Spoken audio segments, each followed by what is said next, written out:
আসসালামু আলাইকুম everyone, Tania paint and blog চ্যানেলে আপনাদেরকে অনেক অনেক শুভেচ্ছা ও স্বাগতম। আজকে আপনাদের সাথে শেয়ার করতে আসলাম ডলফিন মাছ। প্রথম লাইনে আমি ক্রস ঘর করে নিয়েছি 2টা।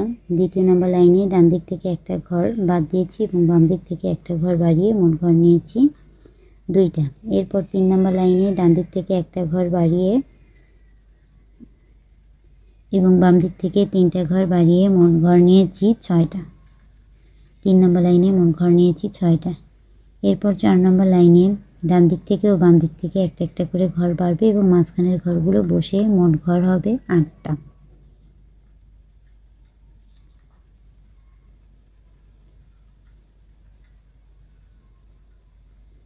এরপর 5 নম্বর লাইন। 5 নম্বর লাইনের ডান দিক থেকে একটা ঘর বেড়ে বাম দিকের লেভেল সমান থাকবে। বাম দিকের দ্বিতীয় নম্বর ঘরটা গ্যাপ যাবে। 5 নম্বর লাইনে মোট ঘর হবে 9টা। এরপর 6 নম্বর লাইন। 6 নম্বর লাইনের ডান দিক থেকে একটা ঘর বেড়ে বাম দিকের লেভেল সমান হবে, মোট ঘর হবে 10টা। 6 নম্বর লাইনে মোট ঘর হবে 10টা। এরপর 11 নম্বর লাইন। 11 নম্বর লাইনের ডান দিকের লেভেল সমান হয়ে 2টা ঘর হবে।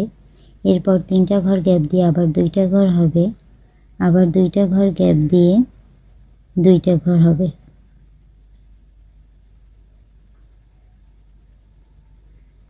এরপর 8 নম্বর লাইন। 8 নম্বর লাইনের বাম দিক থেকে একটা ঘর বেড়ে পরপর 2টা ঘর হবে।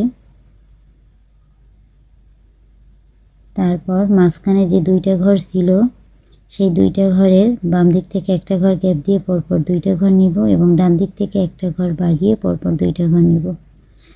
পরের লাইনে মাঝখান ঘর বরাবর ডান দিকের ঘর বরাবর একটা ঘর নিব এবং ডান দিক থেকে লেভেল সমান রেখে 2টা ঘর নিব। পরের লাইনে ডান দিকে লেভেল সমান রেখে পরপর 3টা ঘর নিব।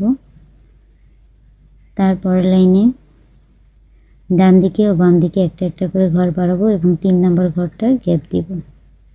লাস্ট লাইনে ডান দিকে লেভেল সমান রেখে একটা ঘর নিব। এরপর হলুদ কালারের সুতো নিয়ে চোখের অংশের কাজ করব। এরপর 7 নম্বর লাইনে 3 ও 4 নম্বর ঘর গ্যাপ দিব, গ্যাপ পূরণ করে দিব। 8 নম্বর ঘরের একটা কাজ, একটা ঘর ছিল একটা ঘর পূরণ করে নিব এবং 7 নম্বর ঘরের ডান সাইডে 3টা ঘর গ্যাপ ছিল সেই গ্যাপ পূরণ করে দিব এবং 8 নম্বর ঘরের ডান পাশে একটা ঘর গ্যাপ পূরণ করে দিব। ভিডিওটি যদি ভালো লেগে থাকে আমার চ্যানেলটি সাবস্ক্রাইব করে দিবেন। আজকে এই পর্যন্তই। নতুন একটা ভিডিও নিয়ে সামনের দিন উপস্থিত হয়ে যাব। ধন্যবাদ।